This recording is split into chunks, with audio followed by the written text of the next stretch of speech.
Welcome to the Corporate Treasury 101 podcast. In today's episode, we discuss commodity risk management with Olivier Kaczmarek from O2 Finance.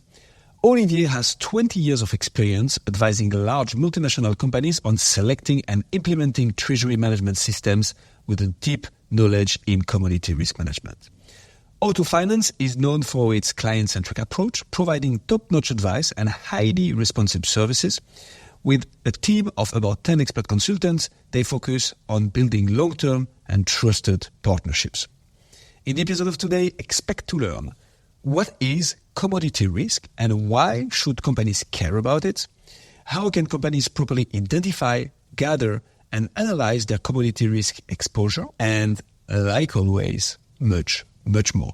Commodity risk management is the topic we struggled the most to get an expert on the show for. We finally found him, and Olivier was amazing at breaking down the topic whilst giving real-life examples. We truly hope you will enjoy this episode. If that is the case, and when you're thinking about how you found our podcast, chances are that it was through word of mouth, social media, or a recommendation from your favorite podcast platform. And this is our only request to you. The best way you can support the podcast, wherever you're listening to this, is to head to Apple Podcast, search for Corporate Treasury 101, and give us a 5-star review. That will mean the world to us and help us help more people about Treasury. And with all that being said, please welcome Olivier Kaczmarek.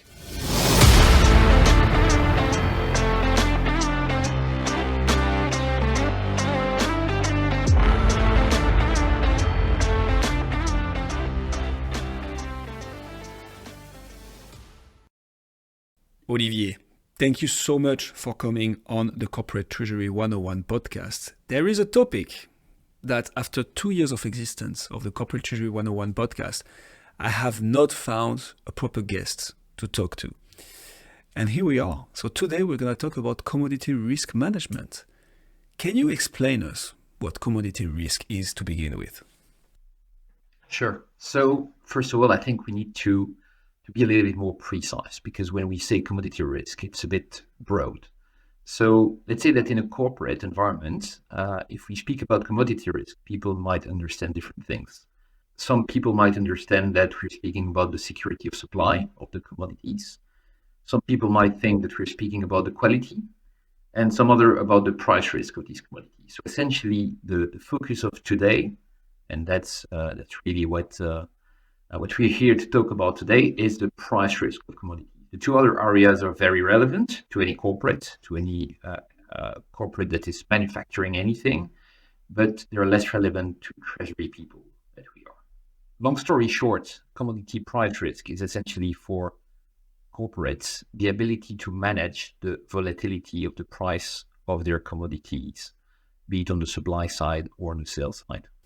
Okay, so how does it manifest in the first place? I don't know, in terms of exposure, for instance, because we always talk about exposure to a risk, right? So how does commodity risk manifest itself in terms of exposure?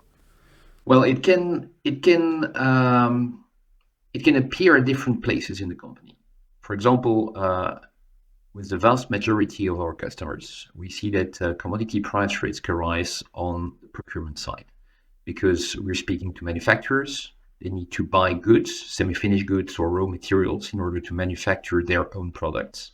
These raw materials enter into a production process, and then they end up being sold to final customers. On the sales side, we also might have cases where commodity price risk is also a topic that is relevant. So essentially, we need to distinguish these three different areas: procurement on the one hand, sales on the other hand, and the production process in between. If I can give an example, if you take an energy supplier like a power producer, the power producer will buy gas on the market. They will burn the gas in the power plant, and they will sell power, so electricity, to their final customers. So they're exposed on the procurement side to gas prices. They have their own fixed assets in which they burn the gas, and what they sell is power, which is another commodity subject to different market dynamics. So that's a very good example of commodity price risks being spread across the value chain of the company. If you take another example, we can use a metal refiner. A metal refiner will typically also buy the metal in a raw form, refine it, and sell it. When they will buy it at, say, LME, London Metal Exchange Market Index, minus a certain margin because they buy it raw. Then they refine it and they sell it at LME plus a margin. The delta between the plus and the minus is their refining margin. But essentially here as well, they're exposed to commodities on the procurement and on the sales side. Sometimes it's only one-sided. If you're a mining operation, well, you're only exposed to the sales side. If you manufacture certain products which are decorrelated from the commodity market, then you might only be exposed to the buy side. But so maybe a bit of a stupid question. Can I just say, okay, whatever the price of my commodity is, I will adapt in my selling price? So say if, okay, I'm buying gas at a certain price, but in the moment I buy the gas and I need to sell it into, power, another form of electricity, can I not just live adjust the price of the commodity that I sell and boom, we're done with commodity risk? Well, it depends. Sometimes it's as easy as that. And in these cases, we will speak about a natural hedge, because essentially what you're referring to here is a pass-through of the commodity price exposure that we have on the buy side into the sell side, which means that essentially it's the final customer who's bearing the risk of increase of the commodity price. So you manage to pass it through. We have a few industries which work like that. For example, in the paper industry, we have paper industry is quite energy intensive. What we see in that case is that sometimes in the sales contract, we find energy indices in the price of the paper that is being sold to final customer. So that if price goes up, they end up paying more to their energy supplier, but they also get more from their client. So that they create a natural hedge through that pass-through. But in a lot of other cases, it's just not possible due to the market dynamics of the product that you are selling. If I take, for example, a brewer, the brewer will supply many different commodities in order to brew the beer. But when it sells the beer, it probably doesn't want to sell it as the sum of a few commodity input. It wants to sell it as an image, as it's great to drink that or that other brand of beer. So it's selling something different than the sum of the commodities. That's interesting. So it means that in this case, we need to manage it, because you will be selling at a certain price and you will be subject to price fluctuation on the buy side. And in between, if you don't manage it, your margin is going to take a hit. Yeah.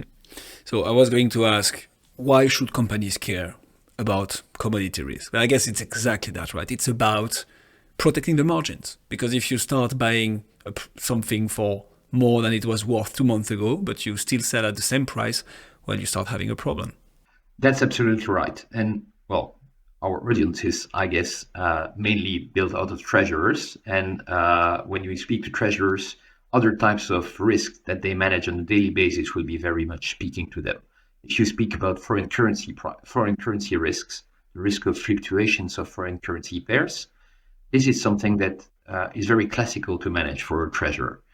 Commodity price risk is somehow less common in the treasury area, but it has exactly the same type of impact. So if you don't manage it, your margin is potentially at risk. You might also have the upside, of course, but this is something that needs to get attention, because in volatile markets, like the market we know nowadays, it's a risk that really needs to be taken care of. So why is it a risk that is often less looked into by treasurers? What's the reason for that?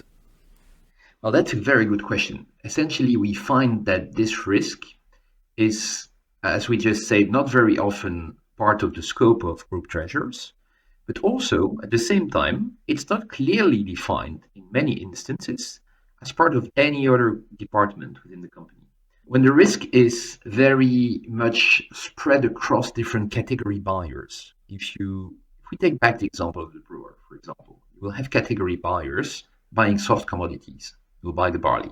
You'll have category buyers buying the packaging material, the paper label, the glass bottle, the aluminum can, and so on. You'll have category buyers also buying the energy that goes into the brewery in order to have the brewery run and manufacture the beer.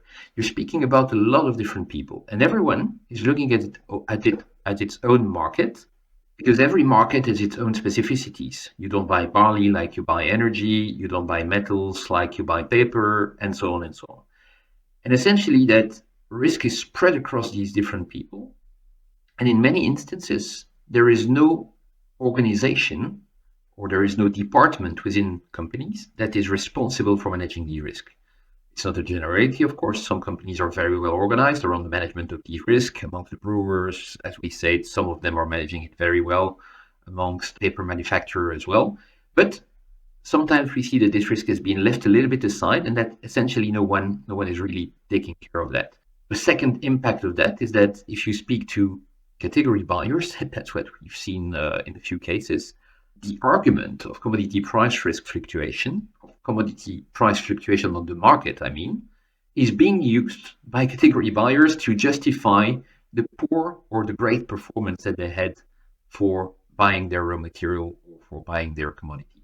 So essentially, the idea here is to say, well, when you buy barley as a buyer, when you buy metal, when you buy energy, when you buy whatever, your role as a buyer is to make sure you have a great supplier, you have security of supply, that you have a good service, that the quality of the good is there, and so on.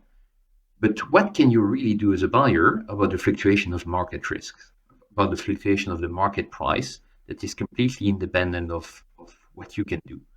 And what we're saying here is that there is a business case to say, well, these risks could be extracted from the scope of the buyers themselves and could be managed together by a risk management team, because their nature is very much similar to foreign currency risk, interest rate risks, and so on, which are typically managed by people with a more financial background. What are the common commodities?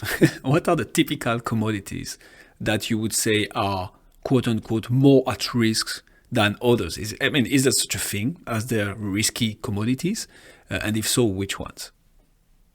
I have to say that as a gut feeling, I would say any manufacturer who's literally manufacturing a good is by nature at risk, because it needs to buy things, and it needs to buy these things either as a raw material or as a semi-finished product. So they're exposed to these risks. So in this case, we're speaking about metals, we're speaking about chemicals, we're speaking about plastics, and so on.